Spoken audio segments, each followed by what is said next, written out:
Bonjour, chers étudiants. Donc, on va faire les travaux dirigés concernant le cours qui a été fait, qui correspondent aux opérateurs et au formalisme de Dirac. Et on va essayer de comprendre un petit peu comment on fait ces calculs-là.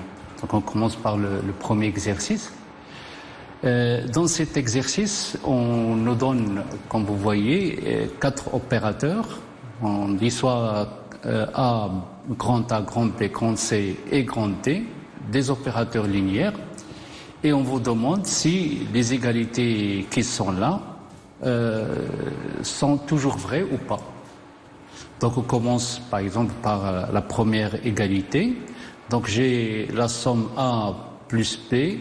Est-ce qu'il est égal, ou bien est-ce qu'elle est égale à la somme B plus A? Et évidemment, c'est vrai parce que la sommation est associative.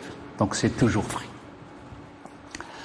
Est-ce que, pour le petit b, est-ce que A plus B est égal à B plus A? Donc ici, j'ai un produit matriciel et les matrices, c'est dans l'ensemble C. Et A fois B n'est pas toujours égal à B fois A. Quand est-ce qu'il est égal à B fois A? Lorsque A et B commutent. Donc c'est pas toujours vrai. La troisième égalité, est-ce que A plus B fois C est égal à B plus A fois C? Alors là, qu'est-ce que j'ai fait? J'ai essayé de changer l'ordre ici dans la sommation. Bon, changer l'ordre dans la sommation, ça ne pose aucun problème. Ça veut dire que c'est toujours vrai. Toujours vrai. A plus C plus B plus C est égal à B fois C plus A fois C.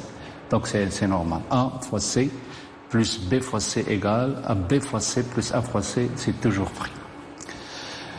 L'autre, ou bien l'avant-dernier cas, est-ce que C fois A plus B est égal à C fois A plus B fois C? Normalement, je devrais avoir C fois A plus C fois B. Ici, j'ai B fois C, et on sait que B fois C est différent de C fois B. Quand est-ce que c'est vrai? Lorsque les opérateurs commutent, donc c'est pas toujours vrai. La dernière, est-ce que le produit scalaire A plus B, facteur de A moins B, est-ce qu'il est égal à A au carré moins B au carré, l'équation que vous connaissez? Alors dans le cas des matrices, c'est pas toujours vrai. C'est en fait le A fois B et B fois A peuvent être différents. Et ça ne peut être vrai que si les opérateurs A et B commutent. Donc c'est pas toujours vrai. Donc voilà pour l'exercice 1. Et on passe au deuxième exercice. Alors là, on va essayer de voir le concept d'équation aux valeurs propres et de produit des matrices. Et ici, on vous définit tout d'abord l'espace dans lequel on travaille. On travaille dans une base orthonormée à 3 dimensions.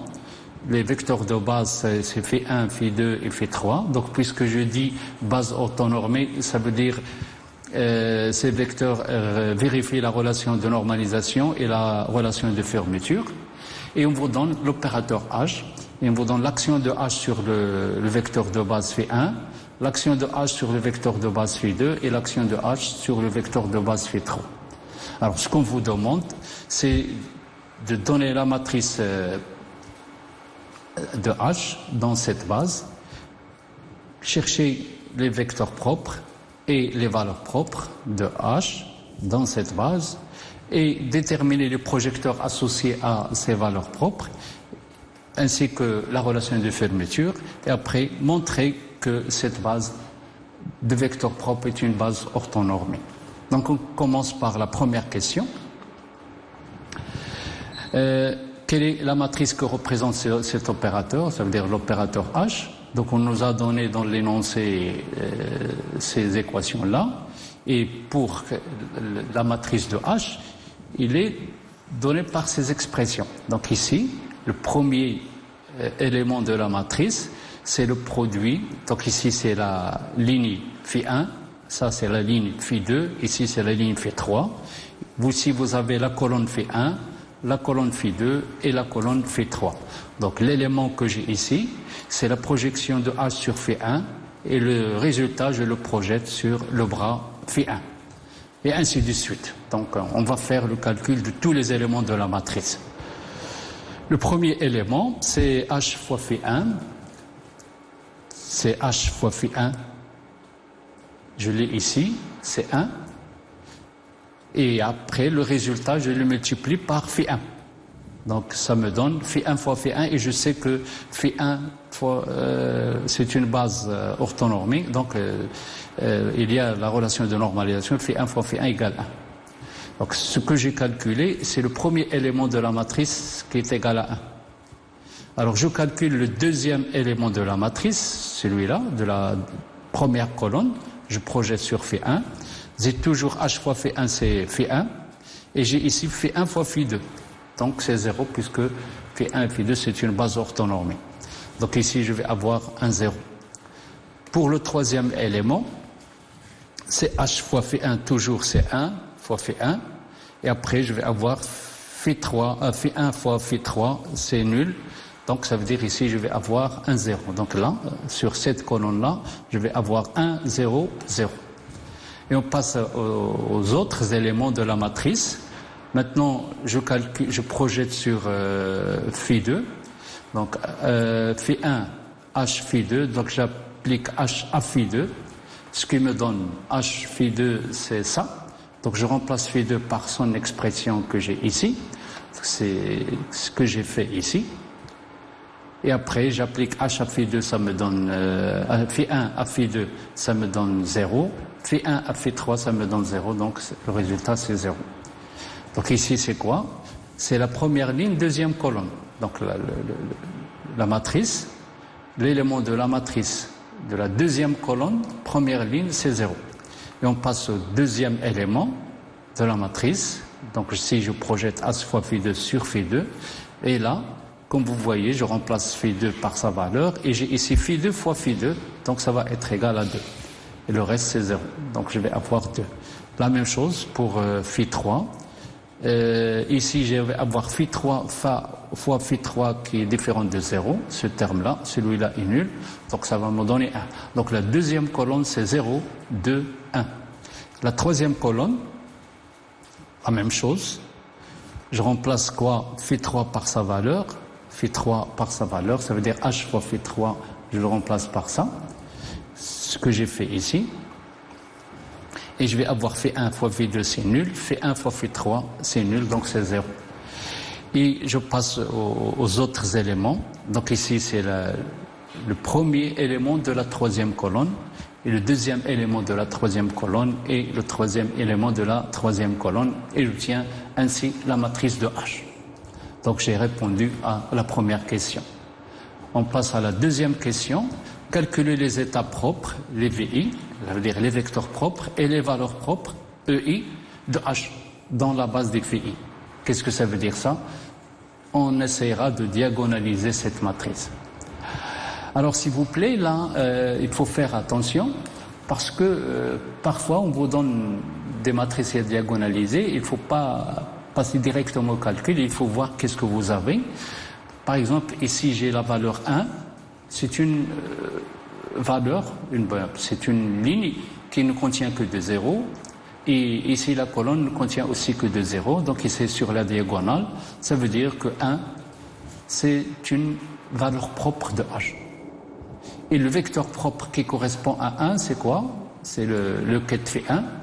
Donc phi1, c'est un vecteur propre de H. Donc le premier vecteur propre que j'ai, le phi, c'est V1 égale phi1 pour la valeur propre lambda égale à 1. Donc c'est ce que j'ai écrit ici.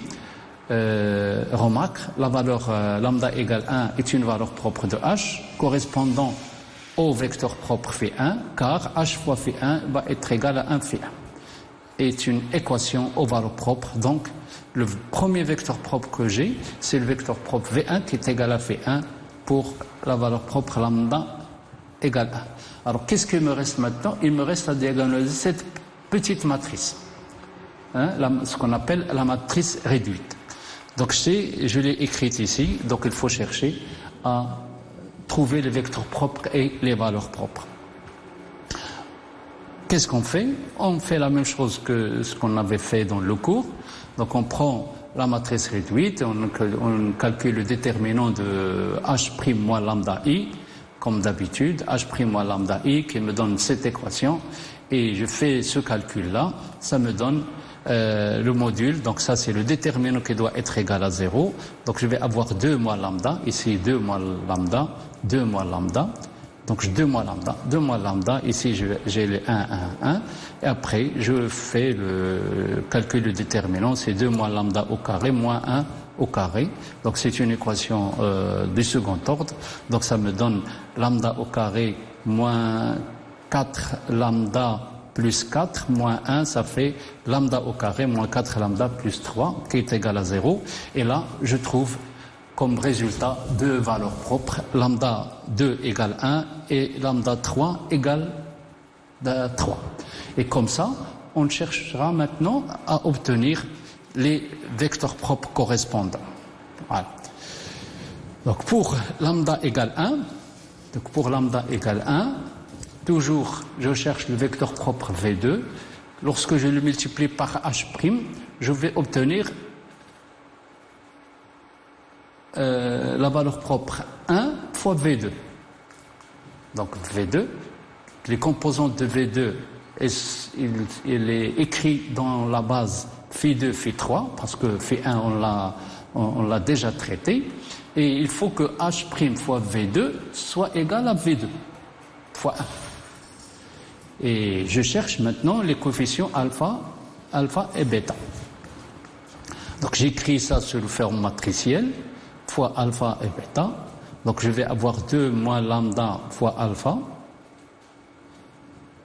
2 moins, je remplace tout d'abord lambda par sa valeur, parce que j'ai ici la valeur c'est 1. Ça me donne 1, 1, 1, 1. Ici 2 moins 1, ça fait 1. Et je vais avoir 1 fois alpha plus 1 fois bêta doit être égal à 0. 1 fois alpha plus 1 fois bêta égale 0.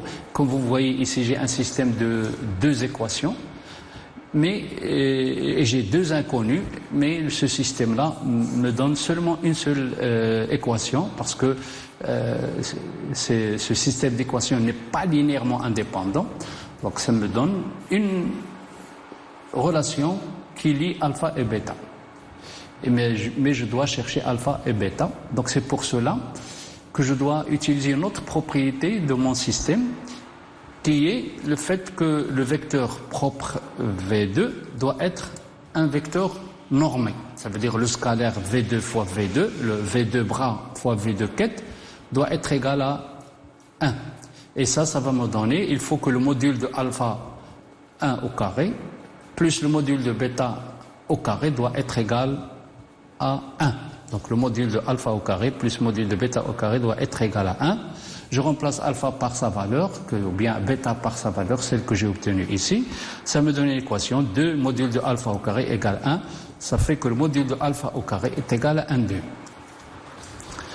Alors là, pour ce que je cherche moi, c'est le alpha, les coefficients alpha et bêta pour mon système. Mais là, j'ai, si vous voulez, 4 possibilités. 4 possibilités pour alpha. J'ai alpha qui peut être égal à 1 sur racine de 2, ou bien alpha égale moins 1 sur racine de 2, ou bien aussi alpha peut être complexe, i sur racine de 2, ou bien moins i sur racine de 2. Alors pour toutes ces solutions-là, j'aurai le module de alpha au carré qui est égal à 1 demi.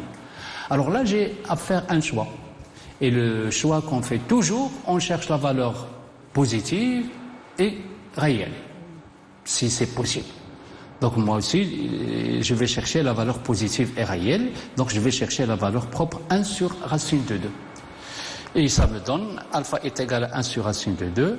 Alors si j'ai alpha, avec cette relation-là, je peux obtenir bêta, ce qui me donne bêta est égal à moins 1 sur racine de 2. Donc j'ai trouvé toutes les composantes de V2 que je peux écrire sous cette forme-là. Donc ça c'est pour lambda égale plus 1. Je vais refaire la même chose pour lambda 3 qui est égal à 3. Donc la même chose, chercher le vecteur V3, les coefficients du vecteur V3, de telle façon à avoir une équation aux valeurs propres. Et je remplace V3 par lambda par sa valeur qui est égale à 3. Donc je vais avoir ici 2 moins 3, ça fait moins 1, ce qui me donne cette expression. Et ça va me donner alpha plus bêta égale à 0. Ici c'est alpha moins bêta, pardon. Donc ici c'est un signe moins. Un signe moins. Donc ça me donne alpha égale bêta.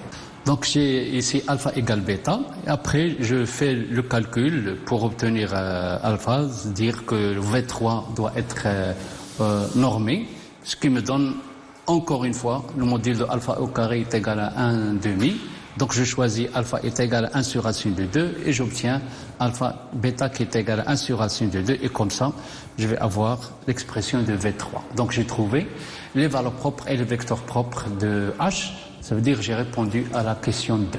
Je passe maintenant à la question, je résume un petit peu parce que c'est important. Ici, voilà l'expression de H dans la base des VI. Donc maintenant, j'ai la nouvelle expression de H qui est celle-là dans la base de ces vecteurs propres. Vous voyez ici, vous voyez les valeurs propres. J'ai la première valeur propre c'est 1, la deuxième c'est 1 et la troisième c'est 3. Donc ça, c'est l'expression de l'opérateur H dans sa base de vecteurs propres qui est V1, V2 et V3 qui sont donnés en fonction de V1, V2 et V3. Voilà. On passe à la troisième question. On vous demande de déterminer les projecteurs associés aux valeurs propres.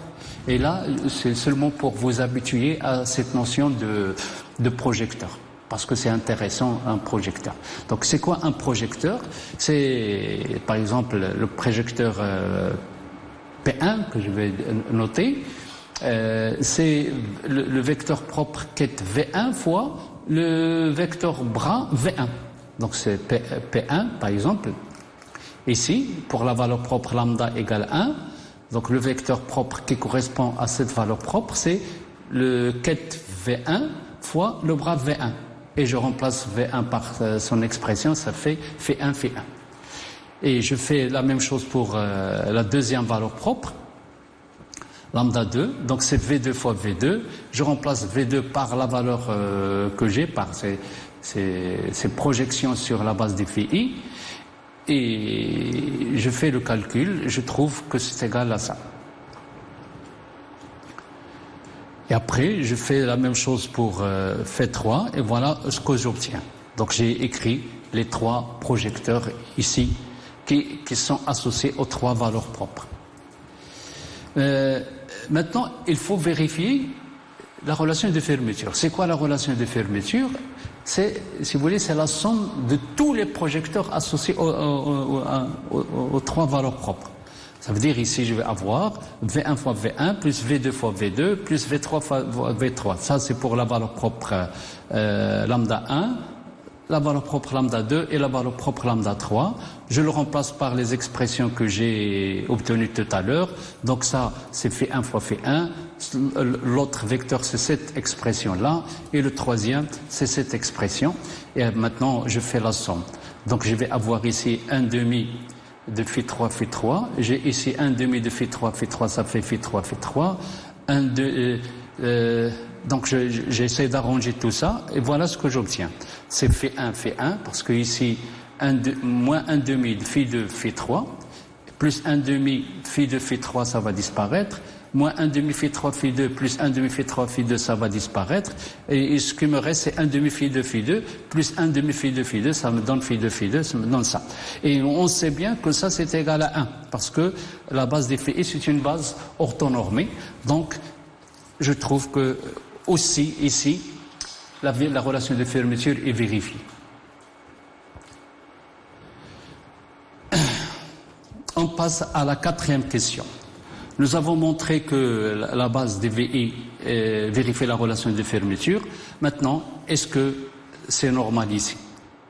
Donc, est-ce que les VI fois VJ est égal à delta IJ? Ça veut dire si I égale J, c'est 1, et si I différent de J, c'est 0. Donc je commence par le premier, V1 fois V1, je remplace V1 par sa valeur, celle que j'ai trouvée, ça me donne 1. Et le deuxième, c'est V1 fois V2, est-ce qu'il est égal à V1 fois V3? Parce que si vous voyez, c'est V1, c'est Φ1, et V2, c'est ce que j'ai ici. Donc ça veut dire que je multiplie ici par Φ1. Donc Φ1 fois Φ2, c'est 0, et Φ1 fois Φ3, c'est 0. La même chose ici. Donc ça, c'est vérifié. L'autre expression, V2 fois V2, donc je vais avoir 1 sur racine de 2 ici, 1 sur racine de 2 ici, Φ2 fois Φ2, ça me donne 1,5. Et là, j'ai moins 1 sur racine de 2, Φ3, ici moins 1 sur racine de 2, Φ3, ça fait plus 1,5, Φ3 fois Φ3, c'est plus 1,5, 1,5 plus 1,5, c'est 1. Donc c'est vérifié. Et je fais la même chose pour les autres. Et je trouve que la relation de fermeture est vérifiée. Donc la somme des VI, VJ est égale à delta IJ. Donc avec ça, qu'est-ce que je peux conclure? Que la base des VI, c'est une base orthonormée. Et puisque j'ai vérifié ça, je peux prévoir, et j'ai déjà les valeurs propres qui sont réelles, je peux dire que l'opérateur H, c'est une observable parce que il est hermétique, les valeurs propres sont réelles, et la base de vecteurs propres, c'est une base orthonormée. Donc, constitue une base orthonormée. On passe à l'exercice 3. Donc, dans le troisième exercice, on a dans l'espace vectoriel des états d'un système physique. Donc cet espace est défini à 3 dimensions. Donc on vous donne la base dans laquelle on va travailler. C'est l'ensemble des UI avec I égale 1, 2 et 3. Et j'ai ici un quête qui est donné par ça. Ce quête-là, et peut-être il va représenter une particule. Et celui-là, il va représenter une autre particule, par exemple. Et on sait que les quêtes, normalement, ils doivent être normalisées. Donc il faut déterminer la norme et calculer explicitement les opérateurs, les projecteurs associés à ces vecteurs. Donc on avait vu ça, à ces deux vecteurs, et représenter ces quantités par des matrices. Donc ces vecteurs-là, on va essayer de les représenter par les projecteurs, on va essayer de les représenter sous forme matricielle et vérifier que les projecteurs qui correspond à psi0, c'est P0, et le projecteur qui correspond à psi1, c'est P1. Est-ce qu'ils sont des projecteurs? Est-ce qu'ils sont des projecteurs? Voilà, on commence par la première question, la norme. J'ai ici psi1 et psi2, donc je calcule la norme, c'est psi0 fois psi0, ça me donne, alors là il faut faire attention, donc ici psi0, si c'est un quête, c'est un quête, donc c'est une matrice unicolone. Donc je vais écrire la matrice unicolone. J'ai 1 sur racine de 2 ici que je vais mettre ici, I sur 2 que je vais mettre ici, sur l'opérateur U1, U2, et j'ai 1,5 que je vais mettre ici pour U3. Maintenant, si je veux calculer le bras, il faut que je convertisse la colonne en ligne, et je mets le tout en conjugué. Donc 1 sur racine de 2 conjugué, c'est 1 sur racine de 2. Mais ici, I sur 2 conjugué, c'est moins I sur 2. Et ici, vous avez 1,5, 1,5. Et je fais le calcul. Donc ça fois ça, c'est 1,5. Ça fois ça, donc c'est moins I au carré sur 4. Donc c'est 1 quart. Et ça fois ça, ça fait 1 quart. Donc c'est normalisé. Et je fais la même chose pour psi1. Donc je trouve que les deux vecteurs sont normés. On passe à la deuxième question. Calculer explicitement les opérateurs de projection P0 et P1 sur les états psi0 et psi1 et représenter les quantités sous forme matricielle. Donc voilà, le projecteur P0 c'est quoi? C'est le quête psi0 fois le bras psi0 que je vais écrire ici. Quête psi0 fois le bras psi0. Donc j'ai l'expression du quête, l'expression du bras, et là, si j'ai une matrice unicolone fois une matrice uniligne, ça me donne une matrice carrée. Donc la matrice carrée, le premier élément, c'est 9 éléments. Le premier élément, c'est ça fois ça, plus ça fois ça, plus ça fois ça. Donc c'est ça, ça me donne. Et le deuxième élément, le premier élément, c'est la première ligne fois la première colonne. Première ligne fois première colonne, ça me donne 1,5. Le deuxième élément, première ligne fois deuxième colonne, ça me donne moins i sur 2 racines de 2, je l'ai ici. Et le troisième élément, première ligne, troisième colonne, c'est 1 sur 2 racines de 2. Deuxième ligne, première colonne, c'est i sur racine de 2. Deuxième ligne, deuxième colonne, c'est 1/4. Deuxième ligne, troisième colonne, et ainsi de suite. Et comme ça, j'obtiens la matrice du projecteur P0. La même chose pour P1, Psi1 fois Psi1, le même calcul. Et une fois qu'on a fait ça, maintenant il faut montrer est-ce que ces opérateurs de projection sont des projecteurs. Donc je les représenter par des matrices. Alors pour qu'ils soient des projecteurs, il faut que le P0 au carré soit égal à P0. Il faut que le P0 au carré soit égal à P0. Donc on va essayer de faire le calcul. Donc P0 au carré c'est P0 fois P0. Donc P0 c'est psi ket 0 fois psi bras 0. J'ai remplacé P0 par sa valeur. Après j'ai ici psi 0 fois psi 0. J'ai trouvé que c'est égal à 1. Et qu'est-ce que j'obtiens? Ça c'est égal à 1. Qu'est-ce que j'obtiens? C'est P0. Donc je peux dire que P0 c'est un projecteur et je fais la même chose pour P1. Donc P1 aussi c'est un projecteur. Donc on a répondu à la troisième question et on arrête ici. Et la prochaine fois on va continuer avec le 4e exercice et à la prochaine. Merci.